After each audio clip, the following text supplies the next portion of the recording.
Good to have you back on the program, Premier. Give us the highlights on the call. What stood out on the call with the Prime Minister today?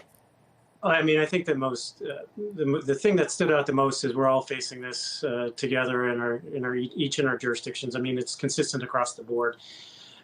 We all feel the impact of the Omicron variant and the quick uptick in case counts and how that translates not just to people in hospitals, but to the pressure on the hardworking women and men in the healthcare industry right now across the country, whether it's people in isolation or people sick with the virus itself. But the Prime Minister was very supportive of all the provinces and the jurisdictions, and made sure he told us that he would be there for us. His government was there for us, and that offered, as you suggested in your preamble, insight into rapid tests, continuing supply chain of the vaccine, and of course the antiviral drugs, which hopefully will be available quite soon.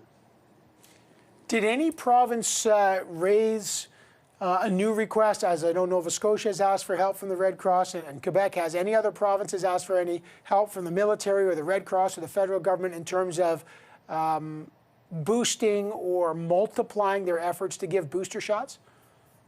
Yeah, sure. That was a source of conversation. I'm not aware of any specific requests, but in general, the volume of requests was discussed, and the recognition being conveyed that it is a finite amount of resource that we have, and it has to be triaged appropriately. Of course, there are many hardworking women and men in the Canadian military and Red Cross across the country, but there are limited number of nurses and doctors in our armed forces, and so when asking for those resources, it was conveyed that it would have to be triaged, and it has to be. You know, I don't envy them for having to make that. Can you just dig in? The Prime Minister said to the premiers, if you want the military or the Red Cross, it's going to have to be triaged because it's a finite. Can you just give us specifics how that might work, who might get what?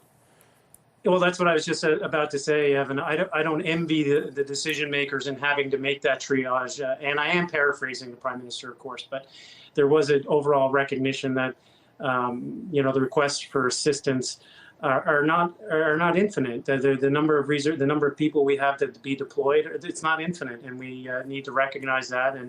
And it's only responsible and prudent when you're managing a finite resource to be able to triage it in times of crisis like this.